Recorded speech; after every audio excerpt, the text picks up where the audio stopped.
Ok, de salutare lume și astăzi suntem din nou pe Mortal Kombat și vom deschide încă un gold pack pentru că mi-e lene să strâng pentru celelalte, pentru că nu aici,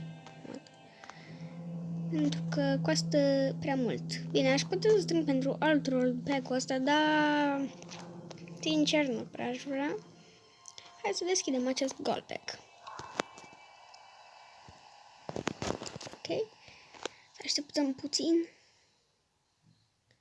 până ni se deschide. Sper să-mi dea un caracter nou sau să-mi dea fuse la orice caracter de gold. Ar fi foarte fain. Și îl deschidem. Un special upgrade. Fuse la o de asta și Kenshi. Băi, bun Kenshi. O să dăm și un match. Păi ce am aici? Ce am? Ah, de lift ăsta. Deci, cine se joacă Mortal Kombat în afară de prietenul meu, să deschideți daily ăsta. Mi-a dat caracter de gold. Deci mi-a dat efectiv cu un Jin din Bojutsu, nu știu, ceva chestie. Mă rog, dar mi-a dat caracter de gold din chestia asta. Și 2 soluri. Băi, bine că strâng iară pentru un gold pack. Și hai să jucăm cu noul meu caracter, Kenshi. Stai că vă arăt eu șmecherie. Hai că ne băgăm la asta, așa. Da, dacă nu ăsta gen... să zicem că sunteți la aproape la sfârșitul jocului și vreți să mai exersați puțin, puteți să vă duceți la turnurile celelalte și să vă jucați. Uite, ăsta mi-a picat, gen... Stai, ce fac? Nu știu. Uite ăsta, cu un Jin Bojutsu ăsta. Ok, hai să dăm match.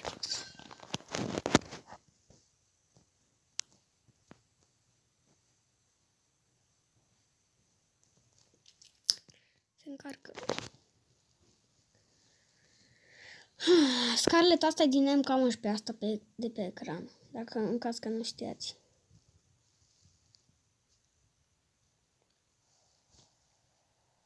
Și acum trebuie să înceapă meciul. Doar că facem așa. Ce-mi place chestia asta. Place chestia asta. Bum. Trebuie să dau rapid. Power drain.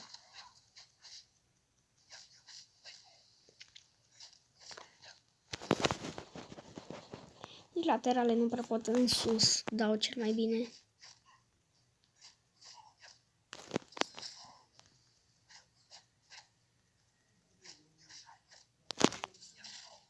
Și da, bă, mie îmi place Kenshi-ul ăsta, că am jucat destul de mult versus el și câteodată m-a bătut, câteodată nu m-a bătut. Deci, e destul de bun caracter, nu am ce să zic.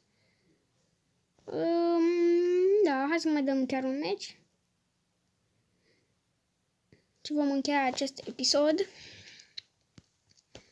Ok.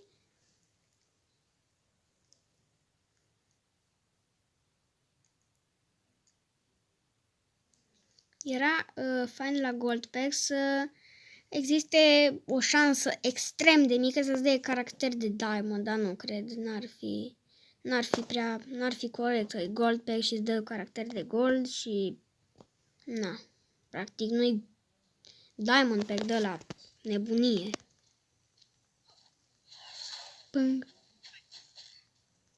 Uitați-vă cât îmi dă. Stai. Fiți atenți.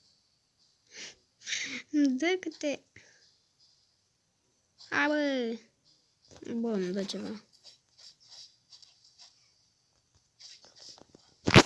Ia, e laterala aia altă. Nu las așa, că nu mai... Și ăla mi-a dat power drain. Deci, când nu îl omor pe Oni, mereu îmi dă power drain. Wow, ce mult îmi dă. În sus? Normal că laterale, că nu pot să-mi dai și mie în sus.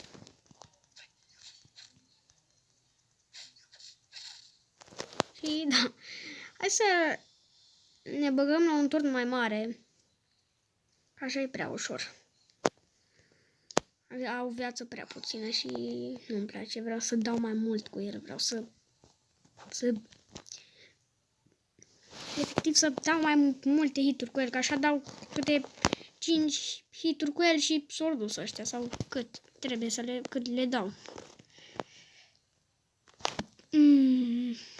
Da. Mă bag la ăsta, deși... tot e puțin aici. Bag la unul mai mare. La asta? Hai să ne băgăm la asta. E bine și așa.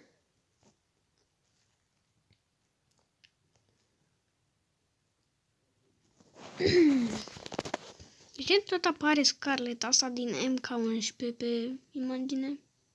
Nu știu. Și da. Și să vă reamintesc să nu uitați să dați pe butonul de like, share și subscribe. Să facem un pic mai mulți abonați. Și să vă abonați și la canalul prietenului meu. Să las în descriere. Să vă uitați în descriere. Sfârșit în sus. Deși tot am dat așa puțin. Mă dam dă un pic ăsta.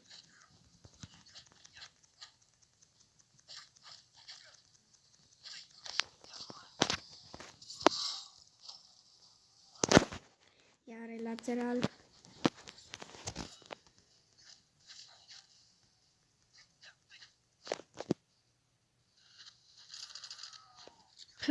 Ne scuze, vreau să mă...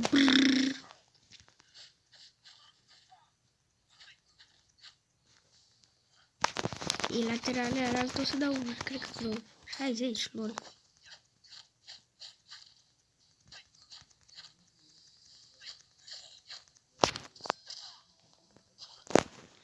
Iar laterale, bă, n-am dat numai laterale. Nu. Să dau.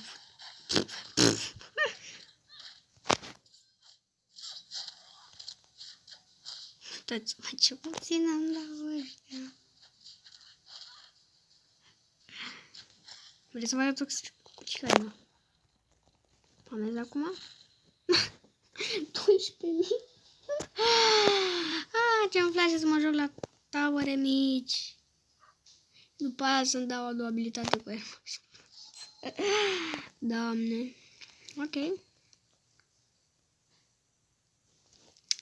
Da, și cam asta a fost și episodul de astăzi. Noi ne vom revedea data viitoare. Pa, pa!